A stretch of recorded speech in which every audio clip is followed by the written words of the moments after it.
Hi and welcome back to my channel.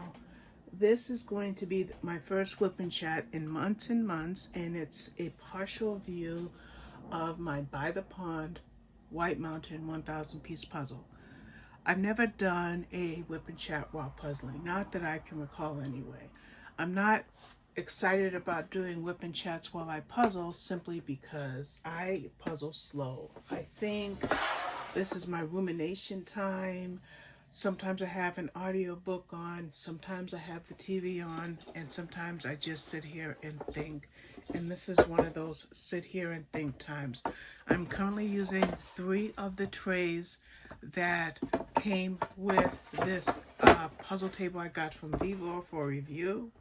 I absolutely love this puzzle table. I'm actually not even using my bits and pieces puzzle table, to be quite honest with you, because this one meets all of my needs. So anyway, I just wanted to talk to you about what's going on with me. I'm in a very weird place. I guess I shouldn't be surprised, but we had a tragedy in the family. We lost my we lost my grandson's mother. My two of my grandchildren, they are 11 and 16, and their mother recently passed. But it was a long and difficult week because she was on life support for 5.5, 6 days, and those were very long days for everybody involved. But I would think most especially my grandsons, her parents, her sisters, and even my son, because it's his ex and the mother of his 2 children. And it has put me in the most precarious mental state. I'm just more numb than I imagined I would be. I'm just in a weird place. You know, I've known her for nearly 20 years. My oldest grandson is 16, almost 17. He'll be 17 in August. So I've known her for quite some time. And I feel that loss so much. I just feel it in a way that I didn't quite expect to feel it. And I just don't know how to get past these emotions. I did talk to my therapist that I wanted to be sure not to make it about me, because it has nothing to do with me. It has everything to do with those intimately close to her, her children, her sisters, and her parents. So I tried to make the camera work so that it will cover more of the puzzle table, but I can't do that. I do need a different boom arm, but since I won't be making your typical jigsaw puzzle videos where you can, like some of the creators will have something behind the puzzle table, they'll elevate it, they'll weight it down, and they'll get I can't do that. That's just not going to be how my channel rolls, simply because I just can't do that. But I was just playing around with trying to maneuver my camera into the best position, and I'm looking at this through my watch, and this is about the best that I can do, so we'll go with that. So anyway, I think I was saying that one thing I was talking to my therapist about, yes, I see a therapist and a psychiatrist, bipolar disorder, major anxiety, depression, PTSD. So anyway, I was telling my therapist the other day that while I deal with my own grief, I don't want to turn around and make this about me. It's about those intimately related to her, those who saw her every day, those who interacted with her every day, those who spent more time with my grandchildren than even I do. And basically he was saying I'm allowed to own my feelings. And I'm glad that he said that, because I've always been hyper focused on doing the right thing, even if I don't do the right thing. In fact, some of my dreams, I saw a piece and I didn't, oh, there we go. Even some of my dreams are related to me making poor decisions. Yes, I suffer from night terrors, right? But these night terrors have segued. They've segued into choices and options and decisions. And in every dream, I'm making a poor decision. So go figure. So, like I said, I was talking to my therapist about not personalizing this, but at the same time, processing it. And basically he told me, that yes, I am going to grieve, and this is something that I will experience all of the measures that go along with that, and that's that. But black and white, I have a right to have my feelings about it, and to experience, to deal with the feelings that come along with losing someone that has an impact on your life one way or another. And so that really helped. That really did help. And so what have I been doing for I'd say the last 10 days since she was first found in her situation that led to her sad demise? Well, the first thing is I'm struggling to read my Bible. I'm struggling to study for my meetings. And of course, it's not a lack of faith. Every time I see a piece and I look away, I look back over here meaning these, and then I lose the piece. I know I saw the piece to this, but we'll just get it later. So anyway, how do I not lose faith? Of course, I'm not losing faith. I'm just losing drive. I'm losing desire. I'm losing energy. I'm losing impetus. I'm coping with those weird feelings of major depression despite medication that I know works for my personal situation. And when I say medication that works for my own personal situation, is my depression is off the charts and dangerous. To put it that's not even putting it mildly. I'll say it again. My depression is off the charts, dangerous, and needs babysitting. Okay? Well, on a good note, my doctor seems to have found the magic, what's the term I'm looking for? The right combination that works for me to keep me going every day, to keep me motivated, to keep me happy, to keep me sane, to keep me from being too much in my own head. And I'm really happy. And yet, this has thrown me for a loop. Quite naturally, I'm not missing any of my medication dosage times. I'm on task. I just put together these 3 pieces. I can imagine you can see, but I can't see what you see right now. So anyway, so I know that it's not like I need a new prescription or a change in medication. I don't need any of that. I just need time. And I also need to do a little reading about the stages of grief so that I can properly segue through each stage of grief. And even if I cycle back to a previous stage, because my therapist did say that when you are coping with grief, you will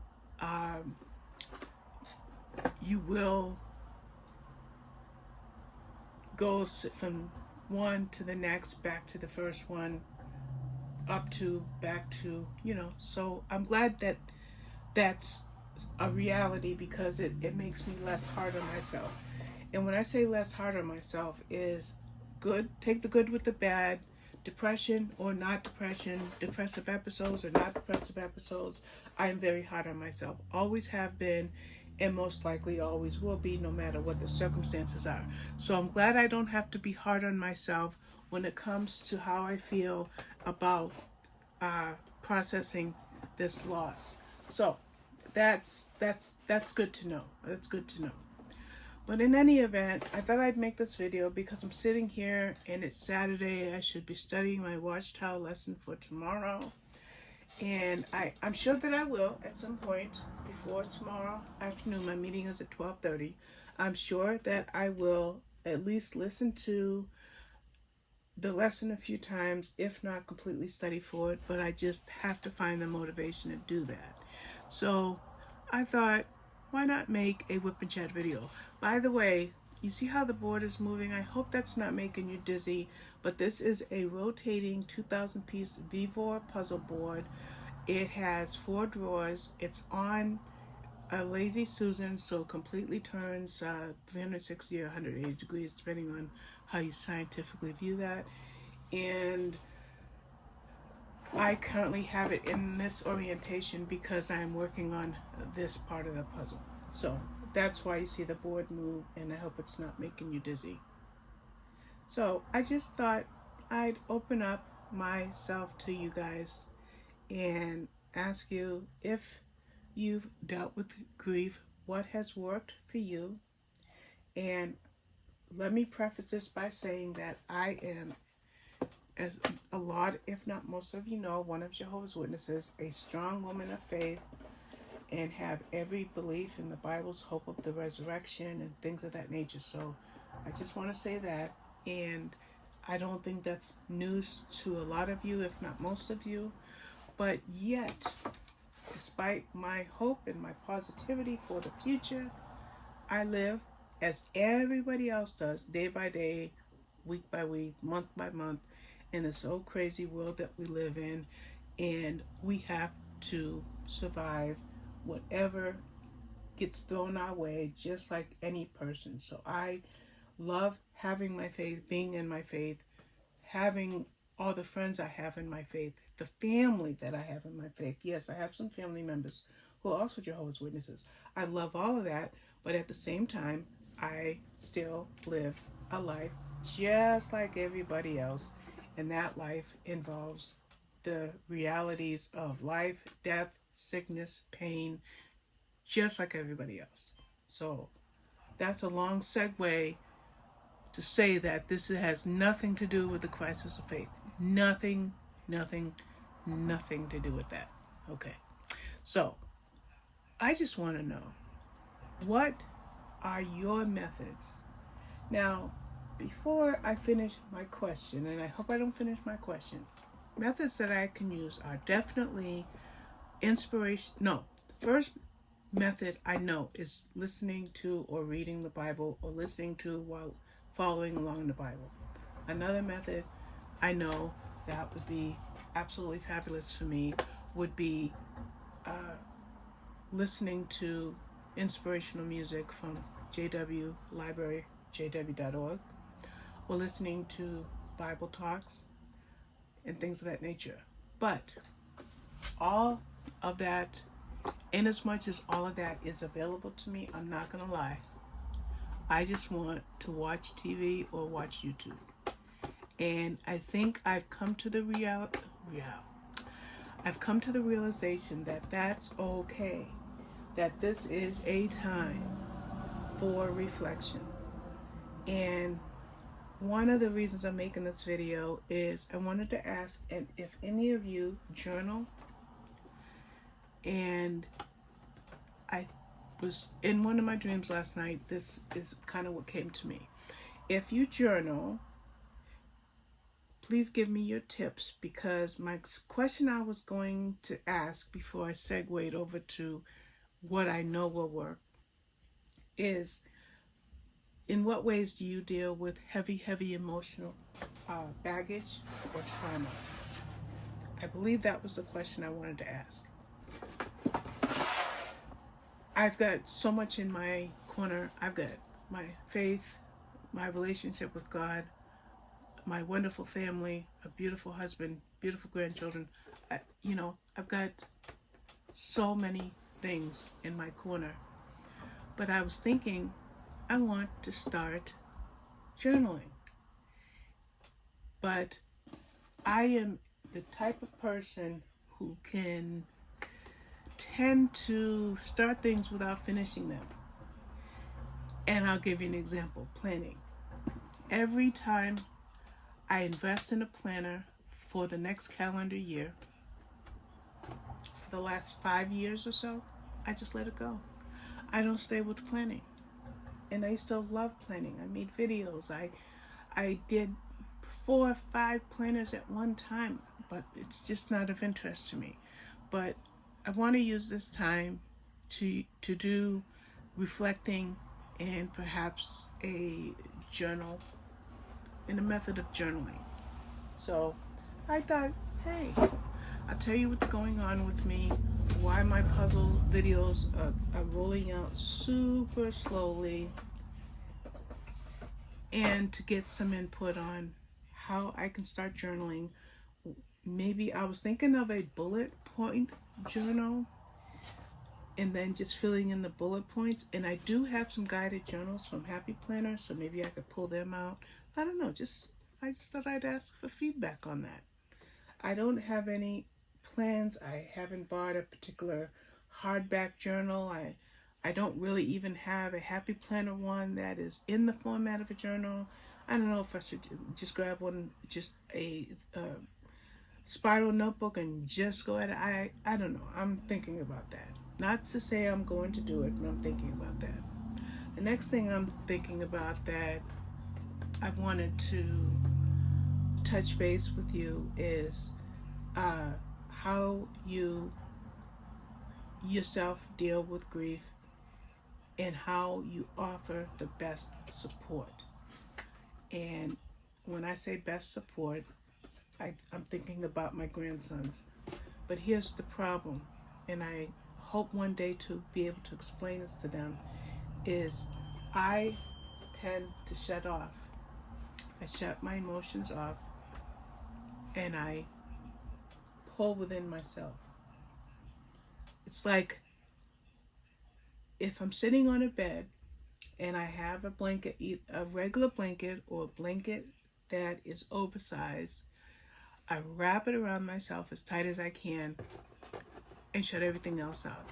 In fact, as a child, I slept with my head covered. Like I always pulled the blankets over my head. And it was a way to shut out light. I could not sleep with light. I couldn't.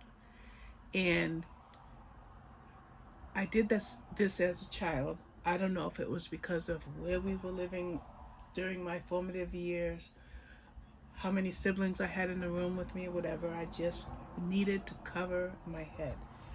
I think also I covered my head as a protective method from some of the trauma that I experienced and wanting to shut it out. And I really believed, and I believed this until I was much older. When I say much older, like in my when I got to my teens, I felt like if I covered my face, those monsters would leave me alone. They wouldn't see me.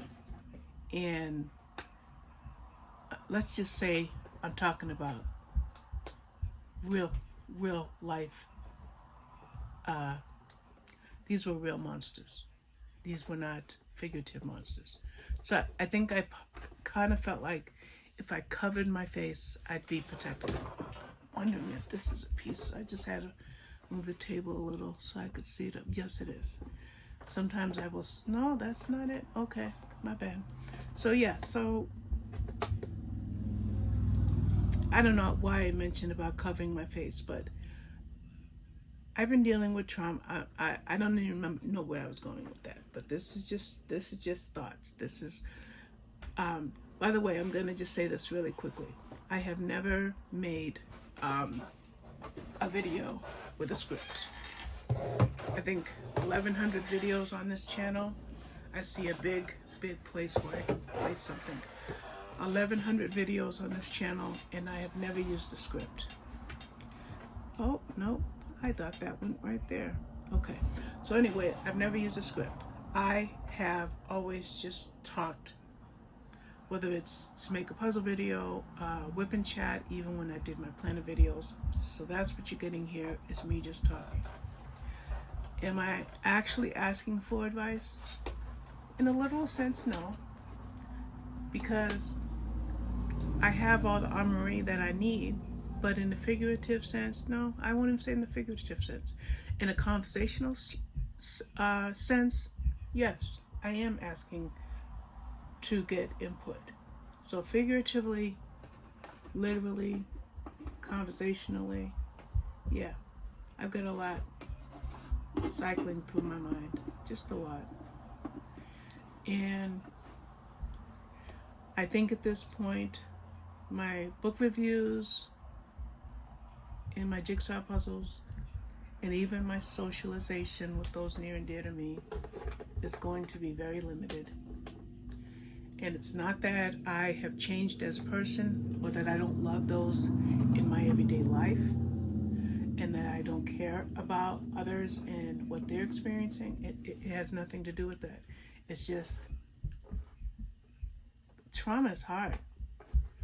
And here's the thing about me and trauma, and I think with a lot of people in trauma, is when you experience a new trauma, you take all of the old times where you had trauma and it just recycles, it comes back to you in ways in which you try to process previous grief with current grief, previous loss with current loss. And that's, I think, a processing mechanism that I do. I don't want to say that works for me because I don't know that it works for me. It's just something that I notice that I do, is I recycle. And I bet you that is not of anything new with anybody. I think we all recycle. I think that's why we have memories and we have thought processes and the way the brain works and the synapses and everything connecting and reconnecting and shifting. And I just think that's all part of being human. And I'm glad about that. I love being human. I love having the ability to think and to process and to form new pathways in my brain. I love reading books about the brain. Even though I don't review a lot of the non-fictional titles that I read that talk about how the brain works and things like that, even though I don't review those, I like reading those because that's just an area of interest to me that just makes a lot of things make sense. So I love all of that. And in the midst of knowing that about myself, I am finding that this process is difficult. This process is painful. This process is hurtful. And I need to get out of my own head. I need to pick up my Bible every day like I have been doing since the 1st of January. I have been reading about 3 chapters of the Bible every day. And I have gotten up and I'm in the book of Ezra and I stopped cold. So I am about 10 days behind. So I have to pick up on Ezra chapter 5.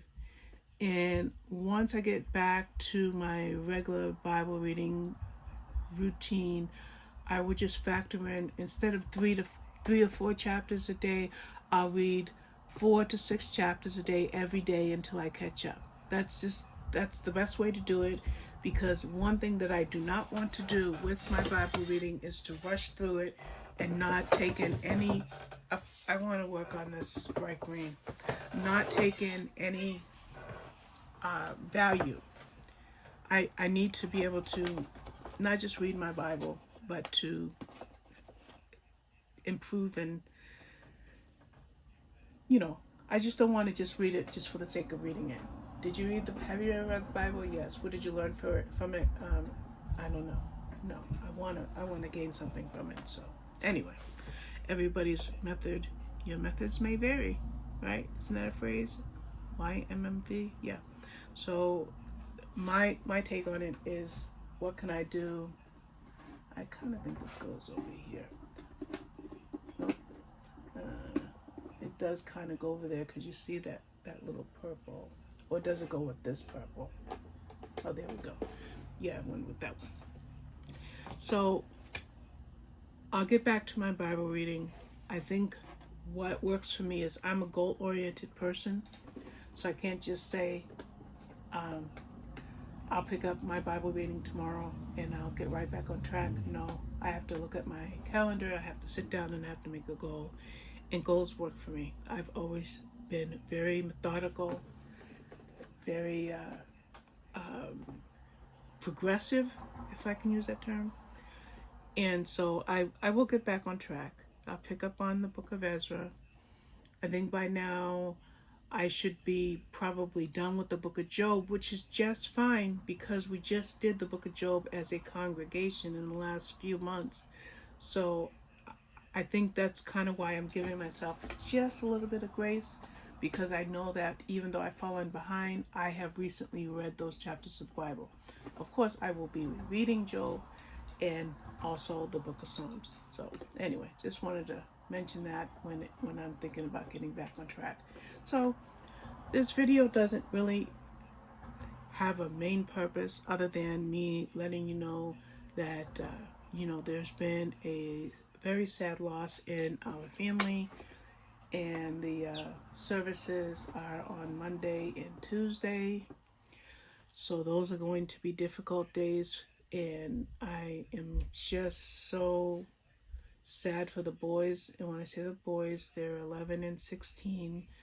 I won't say their names because I want to give them privacy, but I'm sad for the boys, and I have my own sadness, and I'm just a little bit surprised maybe at the level in which I feel this overwhelming pain. I don't understand it, but it's more intense than I like to imagine.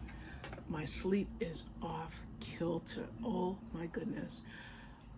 Some nights I go to bed at 5 in the morning and I'm up at 10, so I'm getting 5 hours. Last night I went to bed at 10, got up at 8 a.m., tried to sit down at this puzzle table, couldn't manage it, slept until 10. Got up, tried to sit at this puzzle table, couldn't manage, slept until 2. So my sleep is a little bit off. But I'm the kind of person who, I'm sorry, I'm going to jump off track of what I'm saying. Even though I deal with major depression, anxiety, bipolar disorder, and I feel like I left one out, PTSD, I've always been a glass half full type of person. Glass half full. Because you got glass half empty, glass half full, right? So even though my psych diagnoses are pretty intense, at least for me, I've always had that, weird sense of the optimism. And that's even in my worst states when I've had to be hospitalized and watched over 24/7. I still had that sense of optimism. I can't explain it. It doesn't seem to balance, but there it is. So with all that, I'm giving myself some grace and I'm giving myself some time. And the time and the grace that I need more than anything is my personal Bible reading. I have not slacked off in my prayers. I have not slacked off in my meeting attendance, but my personal Bible reading. So I'm giving myself some grace. And that's where that level of optimism comes in with me, to where I know that I'll be okay in another week or two. And if it takes me 2 weeks or 3 weeks to catch up on my Bible reading, I'll still be reading every day until I get to what I'm using. And I don't know if I can show you. Because I use my phone for it, but I should have reading plan. Yes, I do have it. And it's not synchronized, obviously, because it's at February. But I don't know if I can make the synchronize with my phone, but I'm just going to show you where I'm at. I'm in the book of Ezra, I can't, okay. So when I pick up, I'm going to be at Ezra 5 through 7, then I have 8 through 10, and then Nehemiah, Esther, Job, Psalm, Proverbs, etc. So what I will do once I'm ready, I'm not going to rush myself, is, for example, I pick up on Ezra chapter 5 through 7. Let me click it so you can see it right here. So I will do 5 through 7 and maybe 8 and 9.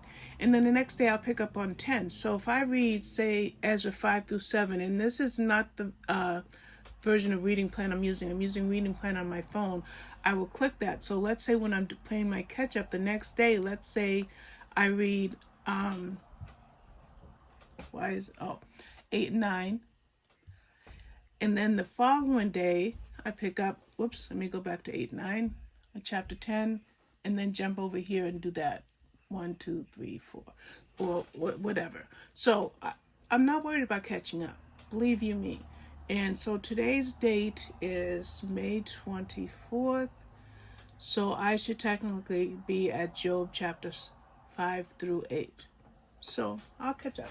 I'm not worried too much about that. That's not my level of concern. So I don't know, a lot of you may not be Bible readers or Bible students, but that's the area in which I'm slacking off. But I don't feel too bad about it. I just wanted to just show you the method that I use. Now, of course, everybody's way of reading the Bible is different. Some just read it like a chapter or two every night before they go to bed, or a chapter or two when they wake up. But me, the nerd in me, likes order. I need stacks, statistics, spreadsheets. That's just the nerd in me. It doesn't take away my personal faith or anything. No, it's just the nerd in me that likes order and organization. That's just, I'm just a little freaky when it comes to needing things to be a very specific sort of way. I realized I wasn't putting any pieces in, but then I'm not seeing any pieces. By the way, let's change the subject. How do I puzzle? How can we change the subject completely? Okay, told you about my grief, told you about my sadness, told you about my pain, told you about my area in which I catch up on, when I catch up on, which is my personal Bible reading. How do I puzzle? Now, I have a couple of really, really good puzzle friends. I mean, really good puzzle friends.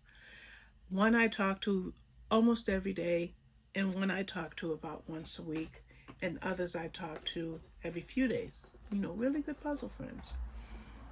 And a couple of them, not my closest puzzle friend, but a couple of them think that I'm a whiz at jigsaw puzzles. And I would be doing great if I would get myself into puzzle competitions, and like, for example, the Puzzle Olympics is coming up and stuff like that. But no. I use my jigsaw puzzle time to contemplate. This is my Zen space. This and diamond painting. Those are my Zen places. So when I puzzle, I dilly daddle, I start, I think, I move pieces, I stop, and somehow with that slow method of puzzling, I see these blues looking like they go with this blue, and they do not. With that slow method of puzzling, I still manage to get about 10 puzzles done every month. Could I do 20? Or even 25, or possibly 30. I probably could, but I wouldn't find any pleasure in it. In fact, I am the kind of person that can easily burn out. Okay? Easily burn out. So I jumped over to this because Puzzle Olympics is coming up, number one. And number two is I'm on a group, and I just say a group, I won't say where the group is located, where there are puzzle challenges monthly. Sometimes I participate in them, sometimes I don't. And one of the challenges that is coming up is Challenge Yourself Puzzle. So I will edit in 2 of the puzzles that I am thinking about doing for the challenge. So one of the puzzles, one of my puzzle mates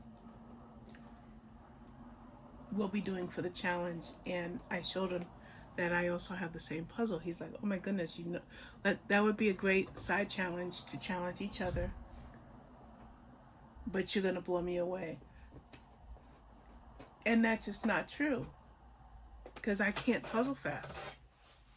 I think I am one of those deep, intense, reflective type thinkers. You just have no idea. I'm a deep, deep thinker. I think about everything. Remember when I thought I had a blue that went with that blue? It did. It just went that way. So this is my Zen place. This is the place where I get to process. And that processing is great for me because I have therapy once a week, right? Well, except this is the summer season, so my therapist is taking time off here and there. But I do have therapy. I think I tried this like a million times. Yeah, I did. So let's try it right now. Yeah. So anyway, I do have therapy weekly. About every 6 weeks or so, I see the doctor. Every week, twice a week, we have our Christian meetings. And then I have my friendships and my relationships with people. And of course, I have my marriage, my relationship with my husband, my children, my grandchildren. So I've got a lot going for me. But this, right here, jigsaw puzzling, choosing a puzzle, putting a puzzle in my queue that gives me all the time in the world to be Zen. I mean, I bought this puzzle December of 2022, I believe.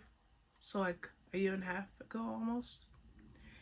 And when I was choosing puzzles for June/July, I threw in only White Mountain puzzles, but some White Mountain puzzles that would be a challenge. And my goodness, when I used the Spin the Wheel app and came up with By the Pond, which was already pre-designated in my Spin the Wheel app, which again is on my phone, so I can't show you on my iPad.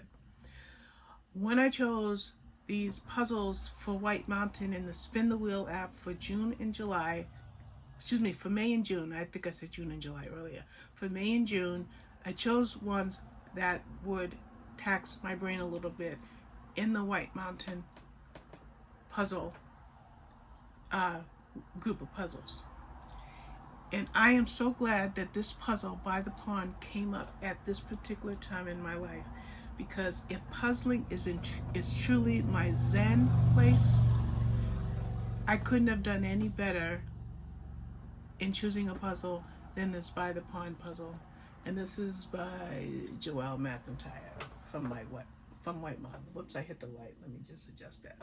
So I'm really happy that this puzzle came up. So why did I change the subject? You know, why did I do a 360 and change the subject? Because some of you guys think I'm really great at jigsaw puzzles, but I'm not. I'm really not. I just do them. So every other day or every third day, I generally put up a puzzle video on this channel. Except for right now, like I said, you know, you're going to see maybe 1 or 2 videos from me over the course of the next month. But I'm not that great. It's just, it's a Zen place. It's my Zen place. I love it. Now, something that's funny, and I want to know if any of you guys have puzzlers in your family in previous generations. Has anyone ever come across this? My mother was such a good, strong puzzler that this is what she would do. Let's say she's looking for this piece.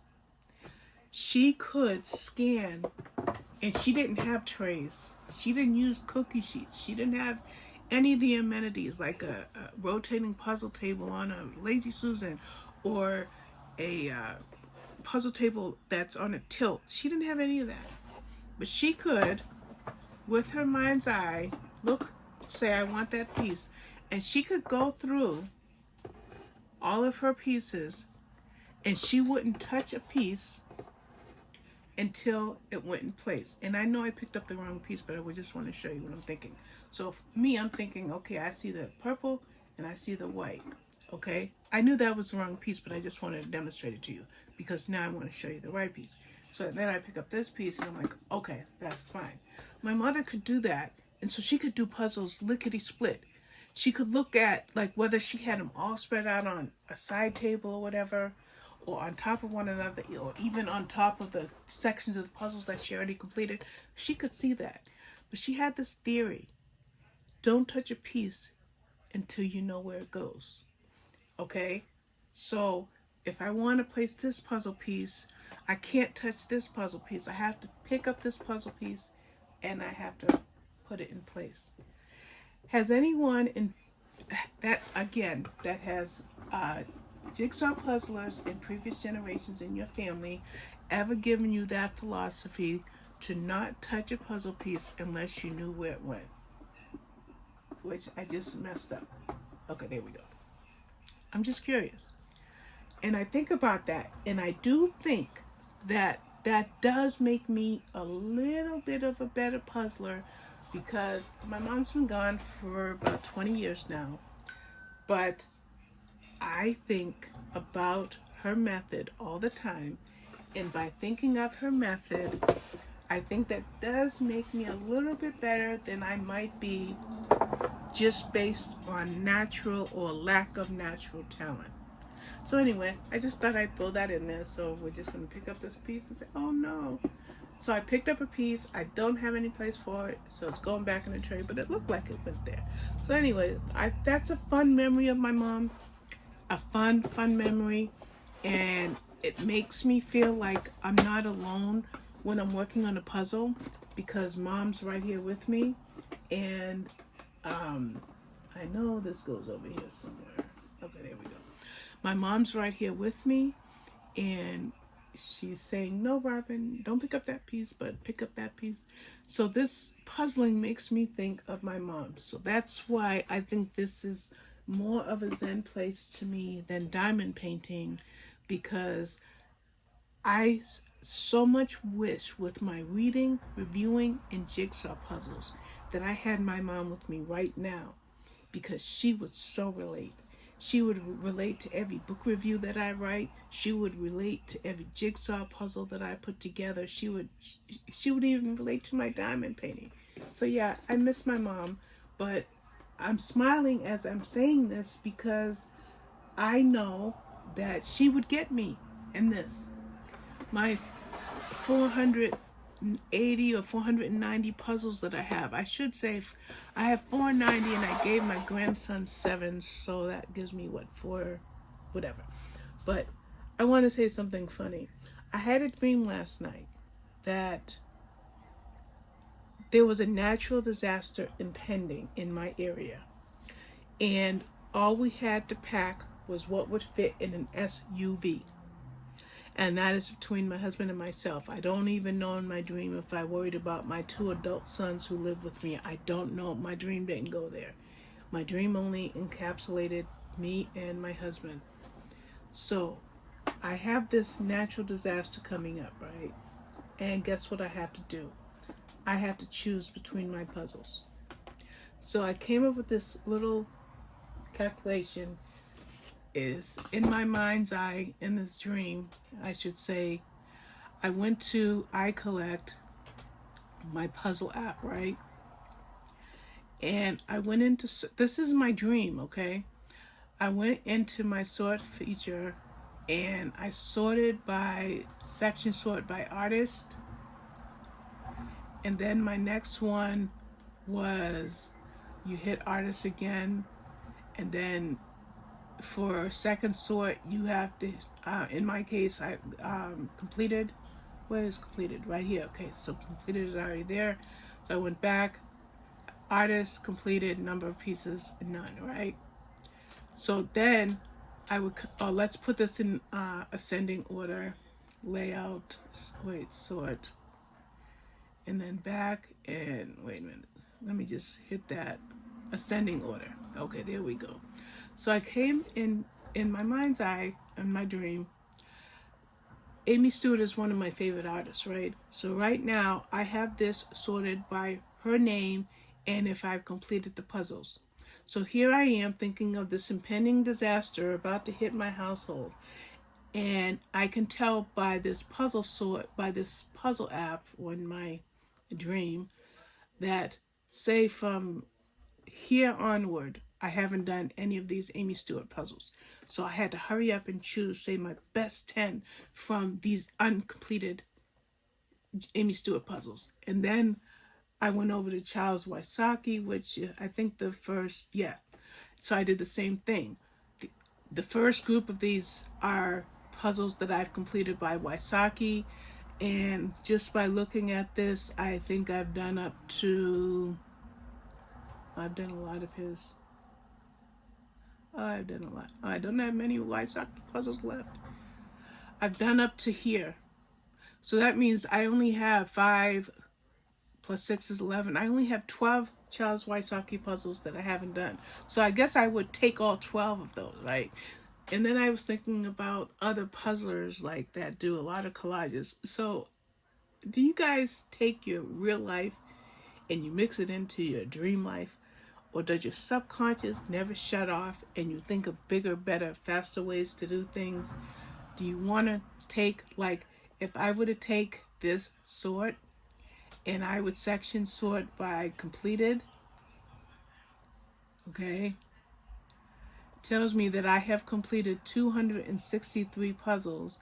And then if we scroll down to past that until we get to no, oh, no is above. I still have 227 puzzles, like you can see that numbered.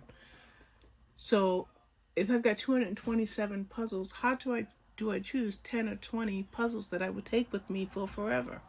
I don't know. So that was kind of funny. It just, kind of made me smile in my dream because I have night terrors. I have terrifying night terrors, and sometimes I wake up terrified, and then I equally wake up sad, depressed for the whole day.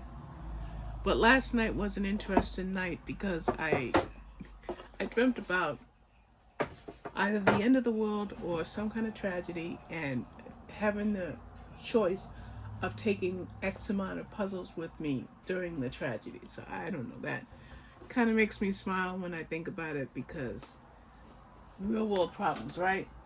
Real world problems. People have life and death, just like in the case of what prompted me to make this video. But I'm thinking about, what puzzles have I done? What puzzles haven't I done? What puzzles in my collection haven't I done that I really want to do? Dreaming about my mom and her method of puzzling, and if she would correct me on, like, if she were watching these videos and she saw me picking up a piece, putting a piece down, and it not going in its appropriate place, what would she tell me? What tips could she give me? And I don't know. So I've got a lot going through my mind. A lot of it sad, a lot of it overwhelming, and then some of it just getting through today, knowing that tomorrow might be just a little bit lighter. The next day might be a little bit lighter. But, I'm thankful for my friends, even though if you know me, you know that I shut down sometimes. And when I shut down, it's never personal. It's never something that I am showing that I don't appreciate or love my friends. It's just my brain just shuts down. And I get into my own head, into my own Zen zone. And I have to be honest with you. My Zen zone right now is not just these puzzles. It is watching an inordinate amount of television and YouTube. I'm not gonna lie. I can lay in my bed and watch hours and hours of YouTube, hours and hours of television. Whereas I used to just spend hours and hours reading. Hours and hours.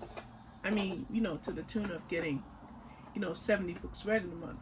So I'm kind of laughing at myself because, we all recycle, we all change, whatever is going through our heads, our hearts, our minds, our spirits, you know, that changes.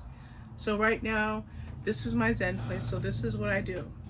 I will sit here for an hour or two, throw in 20, 50, 100 pieces, and then go and watch TV or YouTube until I fall asleep. That's giving myself grace. That's giving myself grace. This happened to me, I believe it was last October through maybe January, where I literally watched 400 episodes of two series in a month.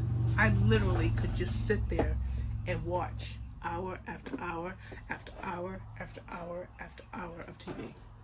And I can't believe I'm back in that zone. So yeah, I love this puzzle. I just did the, what did I do? I just did the cherries puzzle from White Mountain. I also have blueberries and strawberries. I can't wait to get to them. But I'm zenning it out. If I get a piece, I get a piece. If I don't, I don't. If I get bored or my back starts to hurt, because yes, I'm still in recovery from back surgery. We haven't even talked about that. I'm not happy. My pain levels are 5 or 6 on my best day. Okay? Yes, I have days when they drop to maybe a 4 or 5, but yeah, still dealing with a lot of pain. I'm gonna leave that out for a minute. Still dealing with a lot of pain, and I'm still recovering, but I am making some progress. The best progress I'm making is stairs. Now, I touched base with you about my dreams about taking my favorite puzzles with me somewhere. I also dreamt about being able to climb stairs like an adult. Okay, I currently do stairs. I'm moving this because I see that this goes on here, so I just need to make room. I have a little table on my side, and the table is what's holding the camera. So if the table is excuse me, if the camera was a little jiggly, that's why. So anyways, I kind of think this goes in here, so we just have to put all this here. So anyway, I had a dream that I could run up and down. I took this piece off. Oh, this piece off. Yeah. I had a dream that I could run up and down the stairs just like my grandkids. Oh my goodness gracious. So it's funny because our dreams represent our subconscious mind, right? And one of the things that I want to do is spend time at my daughter's house with my little granddaughters. Well, some of them are not so little because they're getting older. But with my granddaughters, and going up into their playroom and watching their imaginations unfold. I love the imaginations that children have, the innocence and the creativity that children have. And the last couple of times I went to my daughter's house, I was not able to go up to the girls' playroom or down to their theater. They have a theater downstairs. On the main floor is their living room, kitchen, etc. And then upstairs is their bedrooms and the girls' playroom. And I want that so bad. I want to be able to be free to hang out with my granddaughters, right? Of course, my daughter and her husband. Of course, them. But the little baby, they're not little babies. They would not like me calling them little babies. But in my mind, they're my babies. Well, anyway, I dreamt last night. I think we have lots and lots of dreams. I don't know how many dreams the average human has. But I dreamt last night that I was able to run up and down the stairs. I'm upstairs with the girls, right? And my daughter calls me. She's like, "Hey, Ma." And I just flit down the stairs like I never had any health issues. Like I'm not a 63-year-old living in a body of a 100-year-old. No, I just flew down the stairs, saw what she wanted, laughed with her a little bit, jogged back up the stairs, played with the girls. So my dreams are weird. They could be horrible, they could be sad, they could be contemplative, and they can sometimes be a little bit fun. And last night I had that fun moment of seeing myself run up and down the stairs like I had always been doing it. I don't know why I'm trying to force that piece in. It just does not go there, but it goes over here somewhere because we're running out of this green. So anyway, that was fun. And we're going to end the video on that. We're going to end it on a funny moment where I'm smiling, because that's exactly what I'm doing. So in order not to stick my hand up into the face of the camera, I'm going to shut this video off with my watch. It's gone on a long time, and I might keep the whole thing in. Not sure. Thank you so much for watching. Let's get this out the way. Before I say thank you for watching, let's get this out the way and see how much of this I can show you. You can pretty much see the whole puzzle. Let me move my arm out the way. You can pretty much see the whole puzzle. So I'll see if I can do a little bit of close-ups right here. Maybe I will, maybe I won't. But in any event, thank you so much for watching, and I hope that I didn't bore you. Have a great day.